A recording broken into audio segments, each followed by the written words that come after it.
Aldrich Pass, game number 1. We got some European blood now in our next best of 3 series. We are in the round robin. We are down to the last 6 teams now in the competition here. HGC, the Hanzo Genji Cup, is continuing.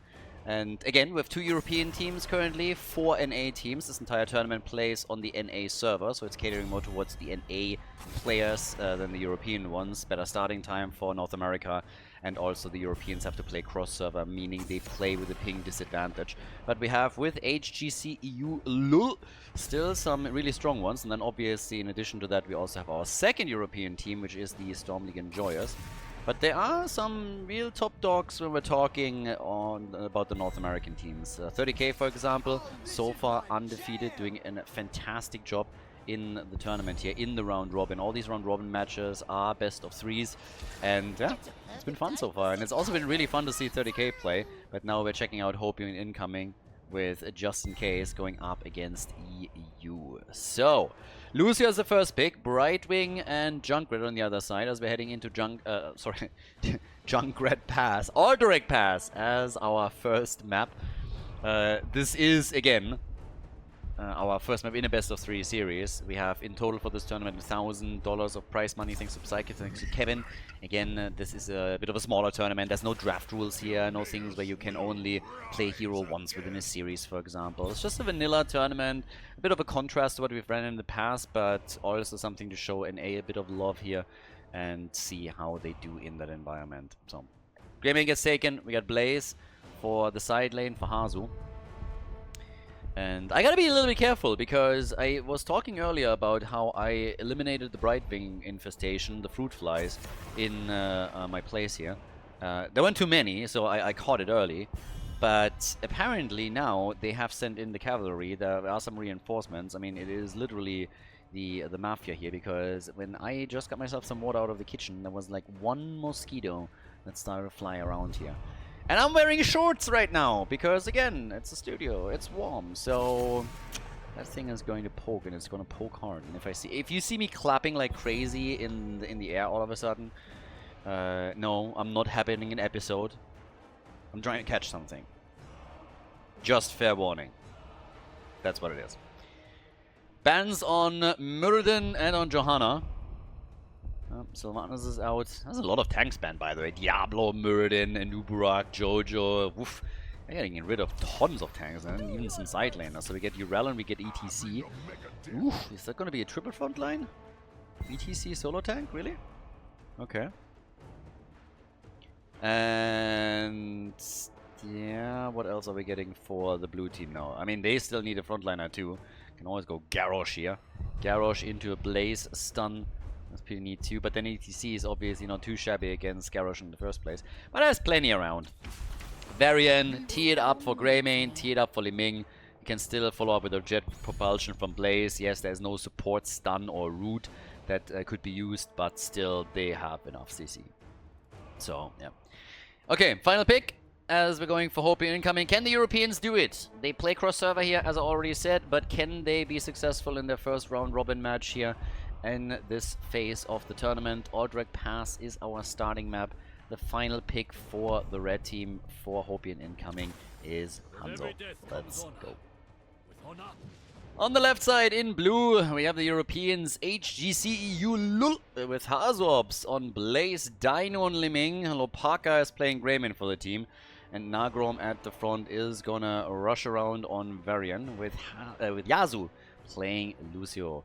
On the right side, Hopium incoming, the NA boys with Just In Case playing Brightwing. We got McGiblets on ETC subbing in today for Lupus. We have Fuzz on Hanzo, Grey Color on Junkrat, and the Mundane Zebra on Urel.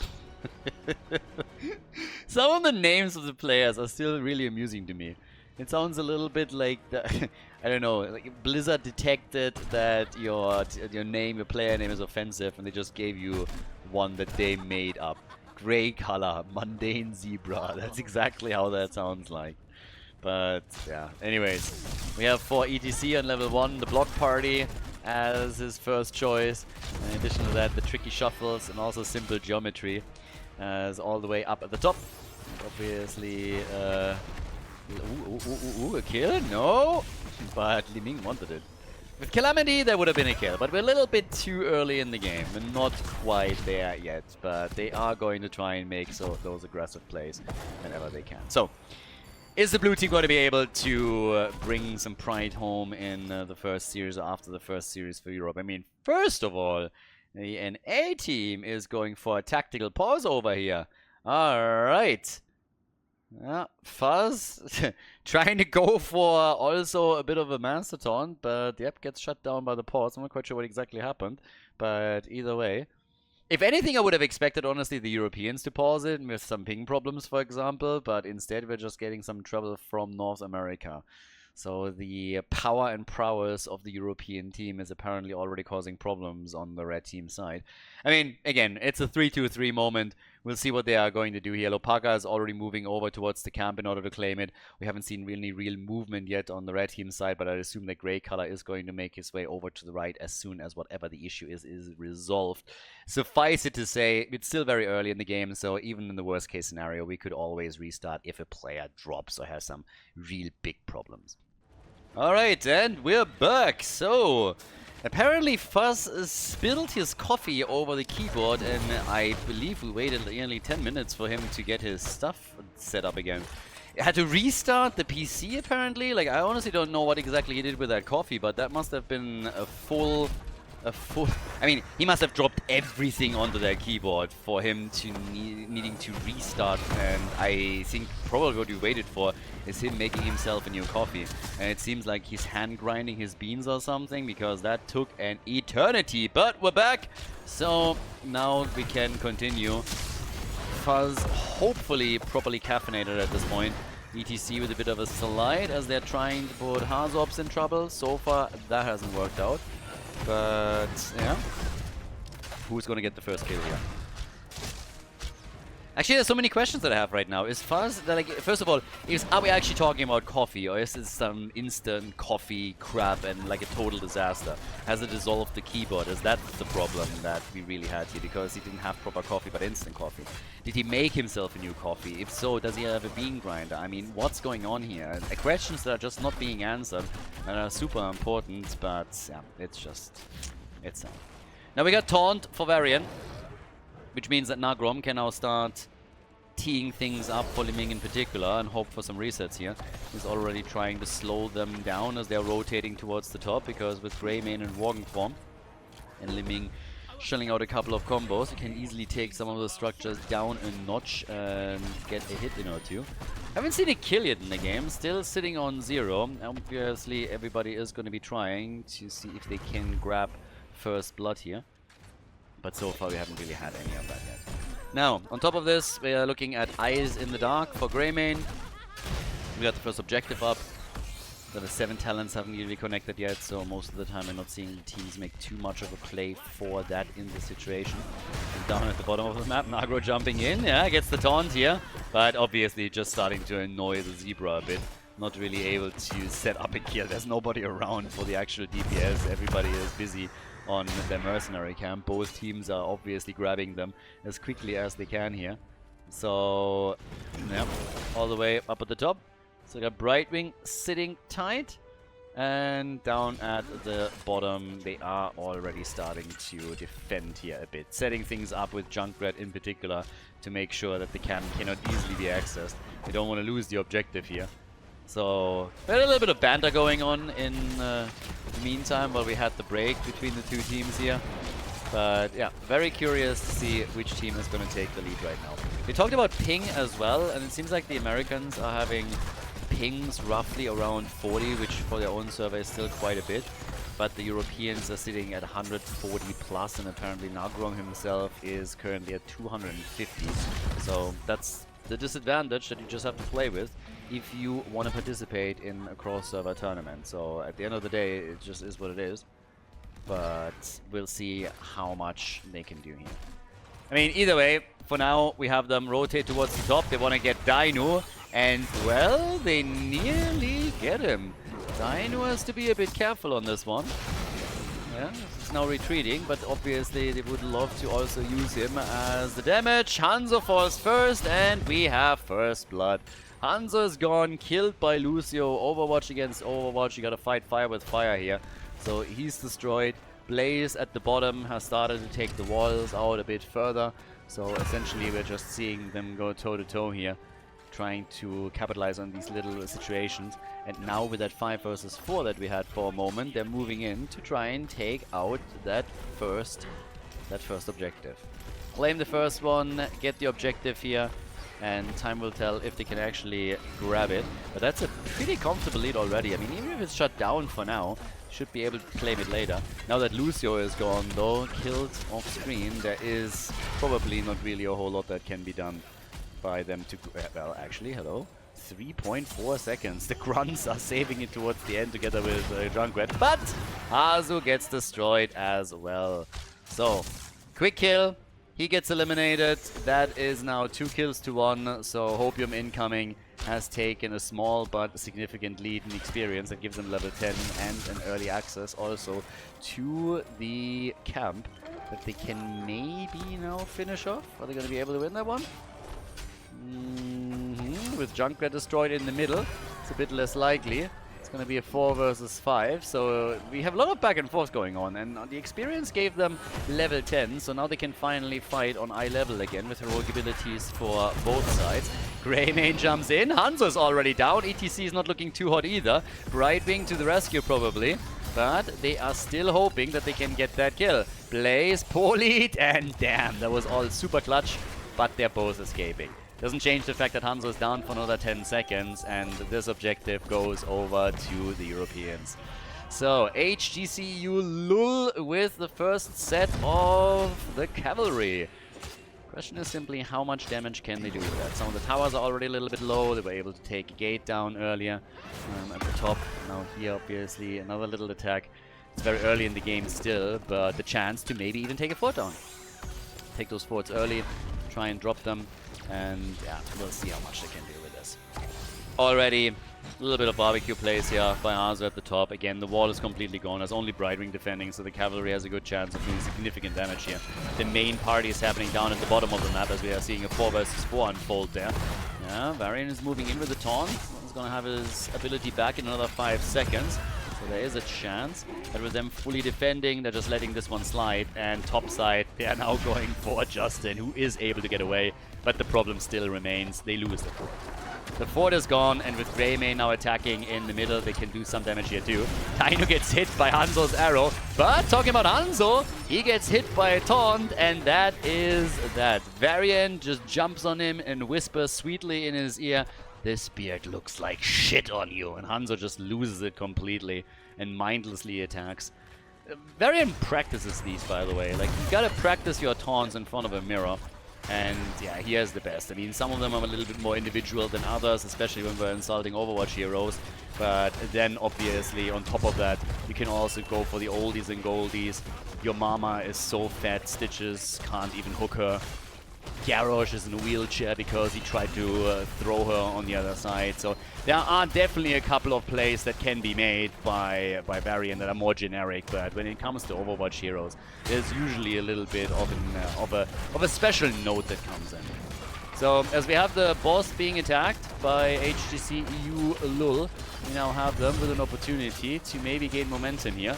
They've destroyed 1 fort. There's also now the fact that obviously the the red team is trying to go for the counter play at the top and is getting a boss for themselves. A little bit late to this one though. It's not going to become a problem. It's not going to be stolen, but it allows for an easier defense in the middle against the camp that we have here. And that plays, of course, a bit of a role. So this helps the Europeans to push for that second fort and take maybe some of those hit points out. It should not really be a big deal for them. Boss at the bottom of the map needs to be dealt with, and this is where Hanzo comes into play now. Both teams with level 13 at this moment in time. And the attack in the middle just continues. Again, they're at the camp there, and they're currently trying to use that as best as they can. But this one is already mega low, and with forts lost at the top, at the bottom, and nearly in the middle, the Europeans have taken control of the game and are slowly starting to push ahead here. So, yeah. And Greymane, of course, is one of the top heroes to take structures out. You get him in walking form onto anything like here, for example, and bam, it's gone. And he might even be able to go for a kill. Trying to go for Greymane. Nice save. Sorry, for Junkrat. Nice save. But Hanzo is down. We have now 20,000 damage for Li Ming, 20,000 damage for Hanzo. Hanzo died 4 times already. And with him gone and with ETC just barely coming back now, they're moving in to grab the next objective. So they're really just going for one blow after another, making it very, very difficult for the red team to get any kind of foothold in the game. The forts are gone, control has been lost, level 16 talents are available for the Europeans, and they will grab another set of the cavalry. And with that, they should then be able to, well, get a bit momentum going here and maybe take the first keep out. Seems like they're actually willing to fight this a little bit. Interesting, considering that they don't have a level 16 talent. Justin gets caught, the arrow goes nowhere, and another taunt will be ready in 5 seconds. He could be able to use it again here. Everybody just rushes out. Hanzo didn't get too close this time, so yeah. But the cavalry has already been claimed. Yeah, now they're missing one of the heroes for the defense. Brightwing, well, should be back. Death timers are still fairly low. That's the good news. But it's 8 kills to 2 and a 2-level lead, so it's a pretty significant gap that we're talking about here. And one that won't be easy to bridge by any means. They are clearly aiming to remove the first shield from the core at the top.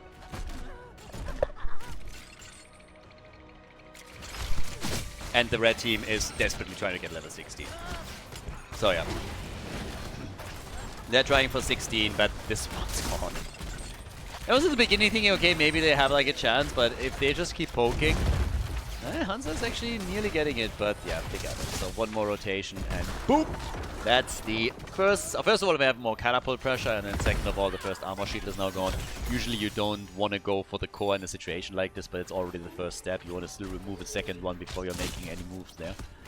And I believe this is exactly what we're going to get eventually. So, good moves. Pretty decent moves so far by the blue team. And they're in full control right now. Game number 1 at least. It feels like it feels like Hopium incoming just hasn't properly found into the game yet. So the Europeans are really just taking control of this. They have all the momentum, and it will come down to the next objective, to a boss possibly, and maybe kills. But now there's level 16, so at least they have that. But they want ETC, and they're very likely going to get it. Taunt. Another stun. Alright, Blaze wasn't there. So now they're on the run. Blaze slowly starting to move in. And Nagrom is able to dash out. Has his taunt ready in 3 seconds. They could go for the fight here. Lucio gets out. And Yrel didn't do enough. And Blaze is actually not coming. Blaze is not helping. He's coming in the middle. And so does Greymane. They're just going for a keep. They just completely let this slide. They're just saying like, yeah, whatever, kill Varian. We're totally okay with that. Instead what we're doing is we're moving into your mid lane and we're gonna take your keep down. And then once the keep is gone, that's the second armor shield that got removed and we just need to retreat. So they're trying to get out here. Seems like they might be able to pull it off. Oh god. Might still be able to get... No, he's not gonna get away. He can delay things a bit and is still attacking at the bottom of the map too, but yes, Hanzo is going to fall. At the bot lane, there is still another attack happening. Greymane came in. Lopaka might suffer also. The arrow connects. Yasu comes in, but he's too late. So, yeah. They killed the keep, but things are starting to... I don't want to say they fall apart or anything. It's still a 1.5 level lead and they're half a level away from level 20. But there's catapults now pushing for the core. There's an objective up. 40 seconds for Greymane, 30 seconds for Blaze. So there's bosses up. The red team obviously needs to make a couple of good decisions now. But they have everything that they need in order to at least gain some momentum here. There's a push at the top happening for the core. And again, 2 of the armor shields are now gone. So you got to be very, very careful how you play this. But they want to go for the boss at the top. And that then can push for core. So, can they grab this one in time? It's actually a pretty big question mark if you ask me. Yeah, this is definitely not a guarantee that they're going to be able to do anything here. The rotation towards the top is already happening. And there's Yrel. So, Yrel gets caught and they're only 3. I think they're losing that boss. Ural just needs to buy time, and is she going to be able to buy enough? Yep, she definitely is. So they got to retreat. Both bosses have now been taken, and they might even lose a hero in the process. Europeans might throw the game away here. They're going for a bit of a throw play. Bottom of the map, Rayman is now trying to take the boss out, who's currently nibbling at the fort. That fort is going to get destroyed. Rayman, by the way, did make a bit of a beeline and went instead for the camp. But that's 2 forts now gone. Obviously, you're still losing only forts here, whereas your opponent has already started to lose keeps. But still, this is a potential way for Hopium incoming to come back. Now it's about the objective, and the Europeans have level 20 advantages for a little bit longer. Fully ignoring both of the bosses, by the way. They're not going to take the keeps down, but they want to end it with the objective, I suppose. 20 versus 20 now. Both teams lock it in. Yep, Arrow connects with Li Ming. And she got out. The follow-up with the bullseye does actually not connect. He misclicked that one. So, now still ETC connects with Yasu, but Lucio's still fine. They were pushed back. They took the lead on the objective. 20 versus 20 now. And a lot of ults have already been used here. Rayman could theoretically at some point also make a move just for the core later on, depending on how far the lanes are being pushed in. Especially if they're managing to take out the bottom keep. But it's all about the objective now, and ETC is low, really low. The jet propulsion, bunker, Bright Wing, makes it out, but Justin is so low, and he survives thanks to also the Riptire play from Junkrat. But Hanzo, not so lucky. Hanzo goes down, 9 kills to 5, and now it's a numbers advantage, and it is one that has been ruthlessly abused by HGCEULUL to go for the cavalry, and this is going to be the big objective. Or is it? They are committing with 4 to 5. ETC jumping in, they want to have the quick kill before the rest of the blue team is back, but they're missing out on it. So they're a bit desperate here, as you can tell, and I think this is where it's all going to fall fully apart. ETC is gone. That's the end of Ural. The resets for Li Ming are a little bit too much for them to handle. We get the cavalry, and it seems like the Europeans are going to win game number 1 in this series. Junkrat is gone. That is game. Nicely done. 60,000 damage for Li Ming. Top damage in the game, with Hanzo coming in second at 55,000. 12 kills to 5 for the European team, and they take the victory on Alterac Pass. Nicely done. Well played. GG, well played, as HGCEULUL takes the lead in the best of 3 series in the round robin. GG.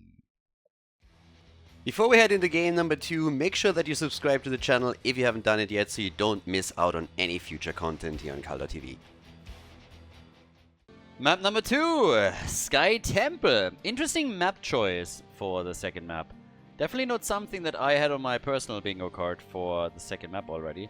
It's more so like a map 3, 4, 5 thing. But yeah, Sky Temple, the map chosen by the Europeans here, because Hopium Incoming decided as the loser of the first map that they want to have first pick, first ban. So now Sylvanas is banned out right away. And, well, kind of curious. I have a hard time concentrating right now because I don't know why, but the Twitch chat that happened between the games kind of make me hungry. They didn't even talk about food, they just talked about coffee or fuzz the entire time. But all of a sudden I was like, I want a burger. And I don't have a burger here, and I honestly don't think I have a chance of ordering myself one later, but I really want to have a burger. And then they started talking about like proper burgers again, and I'm reminded of like that burger with like, you know, the mango and stuff. And something like that. I actually want 2 burgers. I want one more traditional one, and then I want one of the like more out there burgers, the more exotic ones, like one with the mango thing. And like I'm looking at bands, and I'm just like, I don't care about the bands. Just get me a burger. Somebody needs to get me a burger. Like I'm hungry. I want 2 burgers. Had a big bike ride today. We did 200 kilometers. Did a lot of work, a lot of exercise. I deserve a burger or 2. 100%. So yeah. But this is going to last a while today, so yeah, I don't think it's going to happen. So, either way, Blaze gets claimed. And by the way, this is something that I've talked about in the past. Valencia has amazing burgers, and yes, mango in a burger is actually pretty cool. The first time that I saw it in one of the restaurants over here, and one of the burger places, I was a little bit skeptical. I was like, okay, I've seen pineapple once, but like, mango is a bit weird, and I was just like, okay, I'm gonna try it. I like mango, I like a burger, and I can see how the flavor contrast could maybe be nice. Not something I want to have every single day, but I can absolutely guarantee you, if you ever see it, you should try it, because it is pretty damn good. But that's also the reason why I want to have 2 burgers. Give me the exotic one and give me a normal one. A big normal cheeseburger. Oh, that's a really good cheeseburger place in Valencia. Oof. Dracula was actually the one that recommended it to me. Like, he lives in Valencia too. And he heard me talk about burgers and then recommended that cheeseburger place. And it is incredible. And I have only been there once, and it is a crime. I need to go back. Blaze and Johanna. Okay, always a powerful combo. Really good. And then we have some globals on the other side. If this was the old days, I would say, okay, they're just copying the McDonald's strategy of Fnatic. But many a patch has happened since then. Yes, back when we... Oh, sorry. For the Heroes of the Storm players, patches is when a company that produces a game comes in and updates the game and updates balance by tweaking, you know, numbers a little bit on heroes, sometimes redesigning certain things. I know that a lot of the Heroes of the Storm players will not be familiar with that concept, but that's what a patch is. If you need more explanation, ask any player of an esports game out there that's not from Blizzard, and they can explain to you what a patch actually is. But yeah, so I hope we have everybody on the same page again. But yeah, many patches have happened, again, in the past. And so the McDonald's strategy of Fnatic isn't really a thing anymore. It's kind of sad. It was a bit of a speedrun build that they used in tournaments. We get Urel, we get Muradin. Right. So we have the dwarf and we have the flying dwarf. False. It's Team Beard. Urel could rock a beard, right? It's a space goat after all. It's actually kind of, now that I think about it, it's a crime that Urel doesn't have like a goatee at least. She's a goat. Why does Urel not have a goatee? Why have I never realized that before, that needs to be a thing? I mean, missed opportunities all around. Like, I don't even know what to say anymore. Zeratul gets taken and Hanzo. So yeah, we get Hanzo again. Jojo Blaze for Sky Temple. And now, last but not least, Lopaka. That's going to be our final one. Okay. Actually running down the time on this one. I mean, they need a little bit of damage. Can be a melee too if they really want to, but they need something here. With False they have at least the global. It's kind of amazing to me, by the way, that we haven't seen the Haka even once today. There comes Gul'dan. Horrify also for potential boss play. Game number 2, everybody. HGCEULUL. HGCEULUL against Hopium incoming. Game number 2, match point. Blue team with an opportunity on the left. We're giving Hazops Urel. We have Nagrom on Muradin. Dainu on Falstad. And then on top of that, Lopaka is playing Gul'dan. And we got Yazu on Brightwing. Over on the right side of the map, it's Hopium incoming with Justin on Anduin. We got Fuzz on Zeratul going on level 1 straight into the Shadow Hunter. Giblets on Johanna, we got Mundane Zebra on Blaze, and the grey color is playing Hanzo. So, big question of course now immediately, what's happening with the coffee setup for Fuzz? Does he have another coffee? Did he have enough time to get himself a coffee? Yeah, problem after problem over here. It is tough times. Down at the bottom of the map, seems like they're gonna go for a quick tower snipe. Obviously, Sky Temple, you want to take as many structures out without the help of the objective as you possibly can. The more that you take out, the better for you in the long run. And that is what they're currently aiming for. Try and take a few of those out as quickly as possible. And that bottom tower, for example, has now fallen. It's a play that we are seeing mostly made, let's say, when you're having Sylvanas, when you have Nuburak sometimes too, because you just spawn a couple of beetles and soak the tower shots up. But in this case, it just full on went in with essentially the entire team and said, like, alright boys, we got this one. Let's take that out. So, can the Europeans make this a 2-0? This is what they're currently aiming for. This is what they're currently looking at. Get that 2-0 done and yeah, see if you are able to get yourself a pretty decent position in the round robin. I mean, again, this is the first game for both of these teams here right now. Nagrom, careful, has to be cautious with the condemn that gets thrown out there. And Gul'dan went for Drain, so he's going fully into a Drain build here with the Chaotic Energy choice on level 1. Siege Giants are starting to clash at the bottom of the map right now. Dino, Nagrom, both still sitting tight there and hoping to shut that down. I mean, Falstad is also on the lane where he should be for as long as possible. Once that we have the temples activated in the middle and at the top, Falstad is usually trying to stay at the bottom a bit longer, get his team more experience, and then flies in whenever he's actually needed in one of the team fights. That's traditionally the play that we are going to get here. So we'll have to see how much he is going to be able to do that. But yeah, Dino is already losing a couple of towers. Tower, gate, all down. The NA team is doing well early on. They're doing pretty okay here, considering that with them now taking the entire wall apart. Now, okay, to be fair, there's also damage done on the other side. Yes, they haven't taken the entire thing down, but it's not like the Europeans are just simply sitting there saying like, okay, damn, what are we doing? So they are getting their own damage out. Even at the top, they're now starting to take the wall apart. So slowly and steadily, they're getting some work done. And it's actually quite a fair amount. Rel is now starting to jump in too, and damn, they are, with the help of that camp, taking the entire wall out. So, really nicely done. Do a little bit more on this. Doesn't really seem like it just yet, but one step at a time. Objective is up, and now it's time to get a couple of shots fired over here. So, Falstad is still down at the bottom of the map. That's again something that I talked about a bit earlier. Gotta be careful on this one. So Falstad is doing his thing and will help out Brightwing, for example, once that she gets attacked. Should fly in and is on his way. Brightwing is a bit low though, but there's the Poly, and Brightwing gets murdered, but they take Zeratul out too.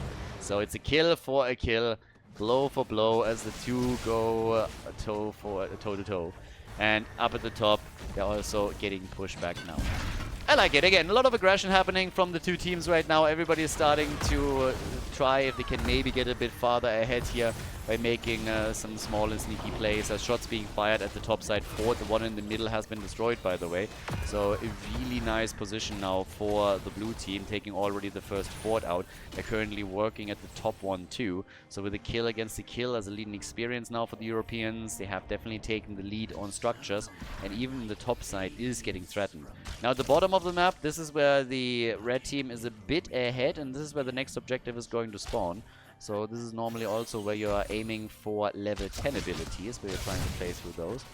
But yeah, they're now having the NA boys getting their own camp, and they are going to try and push towards the top, where they have also done a significant amount of damage on that fort. So if they can use that camp now to maybe take it down, they would draw even on at least forts. Now, in the meantime, we're having at the bottom of the map, Falstad starting to do his thing. Zeratul wants him. It's going to be an internal battle between the two of them. Zeratul against Falstad, and Dino retreated immediately into the range of the fort, so that if Zeratul makes a commitment, he is going to have some troubles facing off against the shots of the fort itself. Topside, Gul'dan again, was going full sucky build. With Dre now, the curse of exhaustion is coming in, and he is getting a lot of work done here, pushing the opponent back and not allowing them to take that fort out. Whereas at the bottom of the map, now that the red team committed more and more resources at the top lane, we have Brightwing and Falstad getting some structures destroyed and actually doing a whole lot here. Hanzo is now coming in, but there's also an attack at the top, so it really seems that Hopium incoming is having some problems dealing with these two-pronged attacks on the top and the bot lane. They are getting horrified. That level 10 came at the perfect moment in time, and Nagrom responded with a haymaker as Hanzo dies at the bottom of the map. Brightwing then moves towards the top. Zeratul can't do anything because he has too many hit points right now, and Justin falls as Urel goes deep. So bottom of the map, the Siege Giants are pushing for the fort. The Temple is activating in 7. Falstad is flying around. Still no level 10 for the red team, but this is bad news. Hopium incoming. They pick up heroic abilities, but boy are they losing ground. They lost the fort in the middle. They're losing the fort at the top. This one is also eliminated, and Falstad is now starting to take the shots at the bot lane. Dino will have to retreat there eventually, but every single shot that he can already fire is going to threaten the fort and will remove the fountain from the bottom of the map. And it seems like the red team is very reluctant to engage right now, so they're going to lose the fountain. Yeah, they're going to retreat here. Should be an easy one. And, well, the jet propulsion connects, the arrow follows, and that was fantastic by the North American team. That was really well done, and honestly a little bit sloppy from the Europeans. I mean, that was a bit telegraphed. 2 heroes down, Brightwing and Falstad both eliminated, and he has the chance to bring it back. That was a fantastic play. I mean, look at that again. Dino wants to give a target to Brightwing, and that's why they both died. Jet propulsion and the immediate stun with Hanzo's arrow. Like, even the light bomb was being played, but that didn't have an effect anymore. Both of the targets were already dead at the time. So, yeah. 14,000 damage for Hanzo. We got 15,000 for Gul'dan. They're starting to damage the wall at the top a bit. Bottom port has, of course, fallen. So the shots are being taken. There is a bit of counterplay now happening down at the bottom of the map, so that they have more time at the top. But Gibelis is moving in. He does have his ult back out in a moment. Muradin had to retreat. He wasted a lot of that time at the bottom of the map. Bought more time for the heroes at the top. And the tower and the gate is basically gone. So, they got a bit closer. They definitely got a bit closer with the plays that they just made. Then again, at the same time... Oh, boy, boy, boy, boy, boy. Yes, that one is not hitting anything. Level 13. The game is a lot closer than it initially seemed, but all of the forts gone on the red team side is still a problem. So that hasn't really changed. They need to do something about that eventually. Right now, they are struggling with that. But the fights are becoming more pronounced now as they're trying to win the team fight and bring the game back. So the attacks, they come in, but the blue team, they take the Siege Giant camp and they get the kill on Johanna. Now the boss is up. They could go for it too, especially since they're about to take down Blaze, and I guess they're gonna get Justin too. Runs into the Stormbolt. Now the boss can be claimed. And yeah, it is just action all over the place. 6 kills to 3. More than a level ahead now once again. And things are starting to fall apart a bit for Hopium incoming. It's getting tricky here. That level 13 talent advantage obviously played a role in the last fight as well. So that's another problem that they had and needed to face off against. Now the boss is taken. I guess the next shrine is going to get announced soon too. But they are being pinned down in their own half of the map. And it's really starting to become problematic for them. But maybe here, ZeraTool wants a kill. Fuzz has just decided that it's time to put on the big boy pants, put on the backpack, get those calves in action, and carry the team to victory. So if he's able to get some solo kills against some here, then that could potentially really help them. But yeah, the aggression down at the bottom of the map with the Siege Giants and the boss and the catapults is now starting to cost them some additional structures. Falstad is already on his way down to the bottom of the map. Again, still utilizing the global and leveraging it. And the second temple is also about to be captured. They're so close to level 16 now. So there it is. Talent advantage. And the bottom keep is taking damage. And it's taking a lot of damage. They're trying to deal with it. Dino is flying out just in time. And flies straight into ZeraTool, who misses.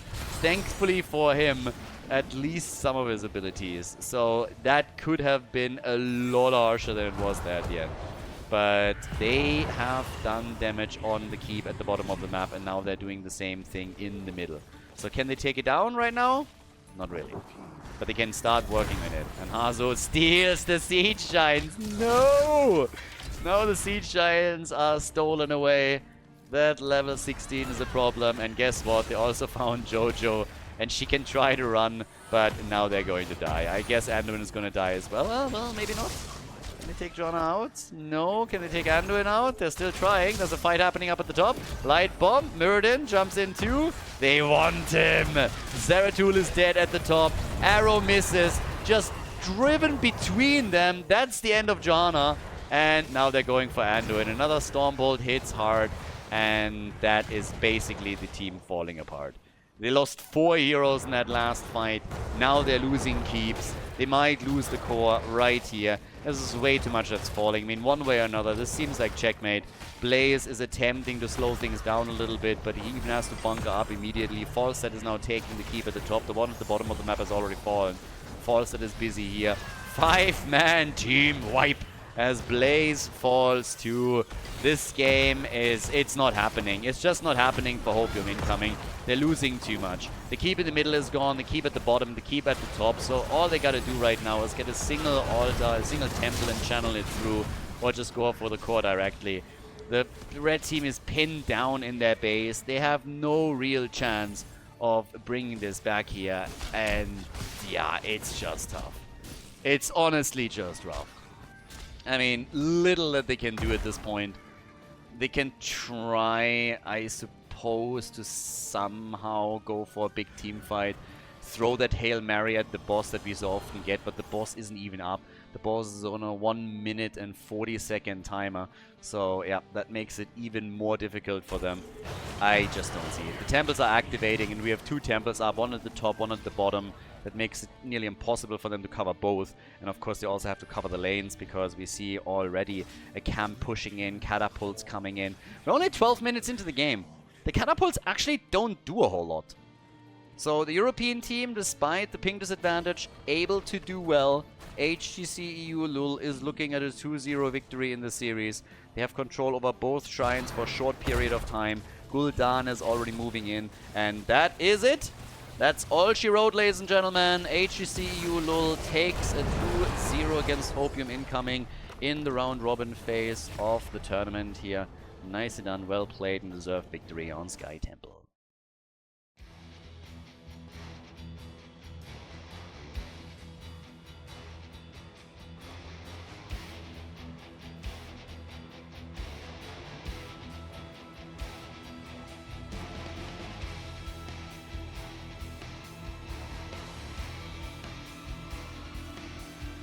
Thank you everybody for watching the video today. I hope that you enjoyed the show and the commentary.